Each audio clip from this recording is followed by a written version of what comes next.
AoE control, I would say, to a certain extent for a mage, but I am still concerned. I still think the leader would be really good in this instance. Once again, you do see a team coming for MGID where they are looking for a lot of them. They're just gonna run you down for ultimates, try to bully you every single time their ultimates are available. So I think, you know, pick up a leader does push your opponents back. But that being said, Kugura can also get the job done. You know, she's picked up the flame shot, so she's definitely gonna go a little bit more aggressive on this mage support role. Selena was banned out, I believe, so I think that was definitely the next best option for the side of Siren Moon. But without further ado, the first game between Ngid Esports Ico and Siren Moon. And for the game begins, I want to give a big shout out to our sponsors Dreamcore, Yahoo, and Super Solid. 5 seconds till the enemy reaches the battlefield. Smash them! All troops deployed.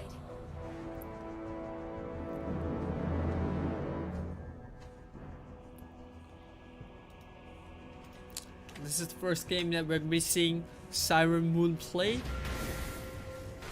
We'll have to see how they perform, but looks like we're gonna see that 5-man aggressiveness coming up from the side. 9 gamers ID, they are playing a little bit aggressive in the opening stages as Mario's really at the bottom lane flaming out. So just gonna go with the traditional 3-man rotation just to get the bobs up. And Otamu's had to come to lane to make sure that they don't get overrun by 9 gamers ID.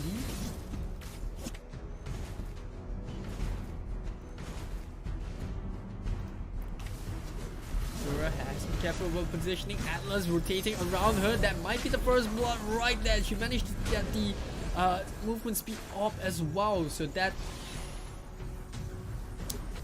was just to make sure that Unicorn couldn't get out easily, but she does find her way out with the Shoryu umbrella.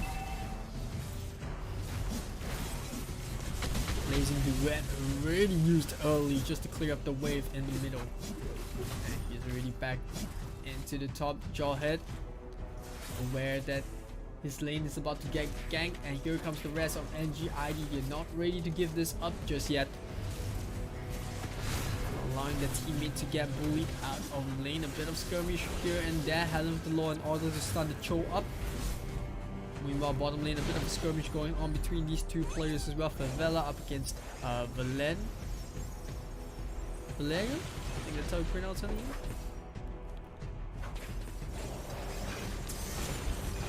Top lane, same thing for the Cho and the Jawhead. There's the Cho that is getting the upper hand right now. Obviously with the passive, she does get the extra damage every single time he moves a certain amount of space. I think it's 200 distances. Meanwhile, another fight happening at the bottom side. Both sides are not really committing to a fight as of yet, but we do see the stun coming up onto Lee. No way out. They're gonna drop the Revitalize immediately with the following Star Moon. They get the first blood in, and then it's the Asmarter that snatches that up. Doesn't even have to use the Purify, only the High Lord use the Revitalize. A good start for 9 gamers ID. I do think that Siren Moon, they are waiting for this claw to be fed. At this point, you know, they're still waiting. They need the Demon Hunter sword up. She's only completed her tier 2 of a jungle item, so she's definitely rushing for the Demon Hunter sword. I would presume that once the Demon Hunter sword comes up, they will, because it becomes off the team fight. Law and Order being used to stun up Lee. Falling Star Moon once again being used. The fatal links on all 3 members. Kurofa's gonna go down for a 2nd time in a row. Valor has to back off for a little bit. Jelly Chart comes and tries to poke it down. They manage to get the high loss. They get the double kill onto the Atlas, and now the rest of NGID are on the run. Jelly Chart sticking onto the Asmorder, coming up with the slow and uses the better mirror image as well. Tries to go past the wall with the AWP, but too much of a distance to cover, and Asmorder is going to go down. So not too bad coming out from Siren Moon. They did manage to get 3 kills out of that. Like I said, they are waiting for the Demon Hunter sword, but they are showing NGID that they are not there to be pushed over. They do have this, you know, marksman in Claude, which can exponentially farm a lot quicker once he gets his items up. You also see Tamus and Kagura pushing onto the bot lane.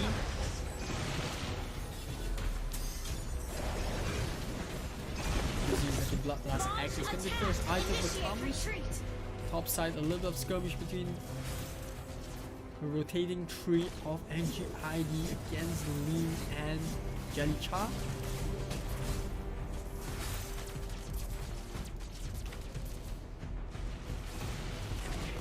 Top hit. Jawhead once again going up against this choke. Stopper force coming in, but Jellycha comes to the rescue. They get another kill, and Claude is just getting further and further by the minute. 3.9k as compared to the carry, who's only at 2.3, and you know, obviously that's due to the fact that Jellycha does have 2 kills on the board. Also managed to get a turret right there. Meanwhile, Kagura getting ganked on the bottom. They do sacrifice the Atlas, but you know, it's not the biggest loss as compared to what could have happened right there. Although you look at Siren Moon, they're already working on the tier 2. In fact, they got it. Siren Moon stepping up the pressure right now. Definitely see the effect of a fat Claude being able to push out the waves way more effectively as compared to a carry.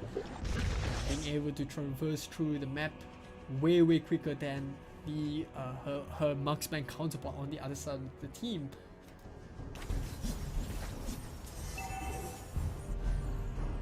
But was the Asmorder first pick worth it? They left the Claude open for the side of NGID, but they didn't really want that. They wanted the Asmorder first. So could that be a mistake on NGID part? We'll have to see.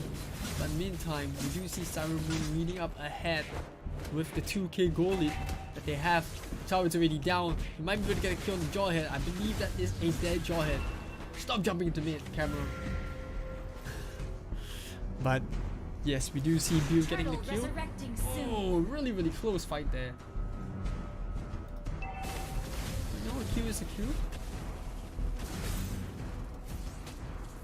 Tamus meanwhile bottom lane does get kill 1, pushes for Vela out of the lane with the help of Unicorn.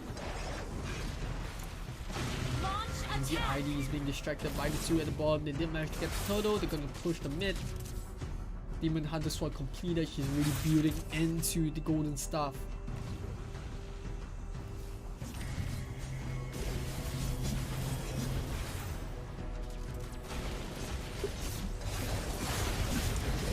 Atlas fatal link into 2 members, but no damage available. Carry's just too far away to participate in that fight. They get the double kill into both the Atlas and Asmorder.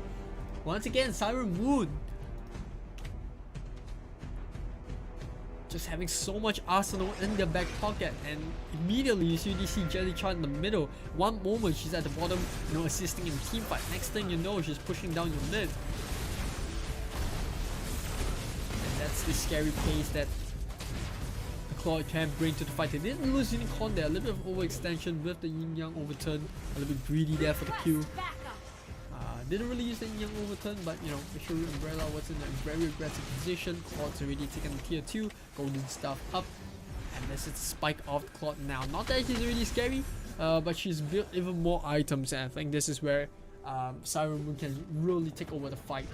So they're coming at 40 seconds, so there really isn't much they can do, given that they've taken all the outer turrets. And GID will just have to turtle up and defend what I would think would be barrage and waves of Siren Moon's creep pushing in. There's people lingering around.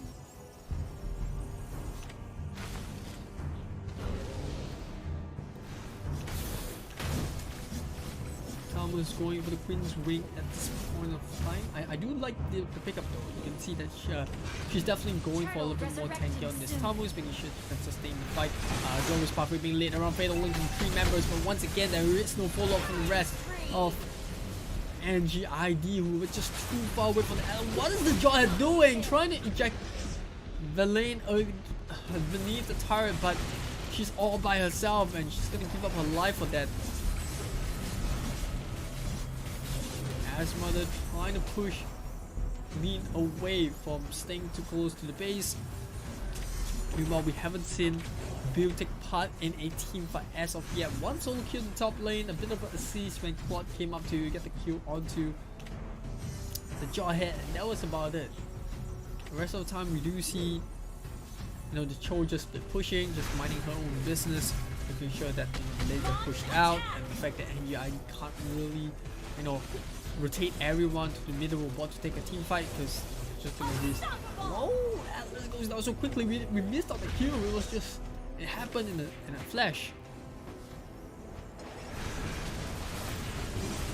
NGID, what can they do here? Glorious Pathway being laid down, but once again, NGID are not ready for a fight. Maybe it's just a statement, just to scare Siren Moon off. Siren Moon just sticking around. They know that they have what it takes to win a team fight. Claw's already built into the Queen's Wing, so it's not gonna be easy to take this one down. I would presume that he will go for or the shield will go. The Queen of Nature. I think that's gonna be the next item for Claw, just to make sure that if you look over to the side of NGID, realistically, the only person that can put out as much damage as the Claude in a 1v1 is the carry, and if he goes for Queen's Wing, he's gonna be able to sustain the fight. She's gonna be able to do the damage. She's gonna be able to ignore the carry's damage as well. So that is quite a huge item for Jelly Char to pick up.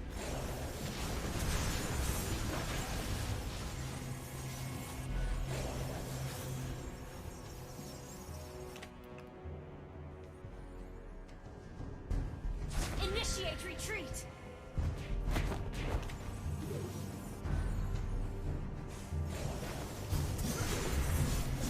So already pick up the Wind of Nature, so you can see the respect given to the Claude. Obviously, the hardest hitting hero on the map right now.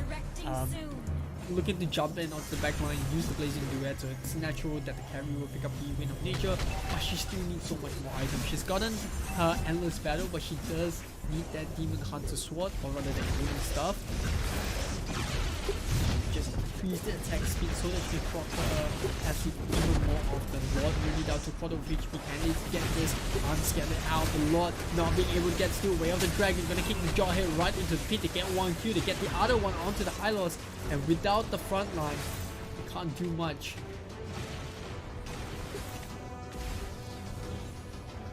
And well, NGID not doing really well with this double tank lineup of theirs. The idea behind the two tanks is really to just keep the carry alive, right? You want to keep the carry alive, to hyper carry this game, but I feel like giving away the claw was just a bit of a risky move. Now, well, as a caster, it's easy to say in hindsight, but here we go. Fatal link to the three members. Once again, the fight really scattered into two plays, and we have a lot of action going on right here, and not only it's just spew away at the team, but it's not enough. The Lord was left unscattered throughout that fight. And Siren Moon is gonna get game one.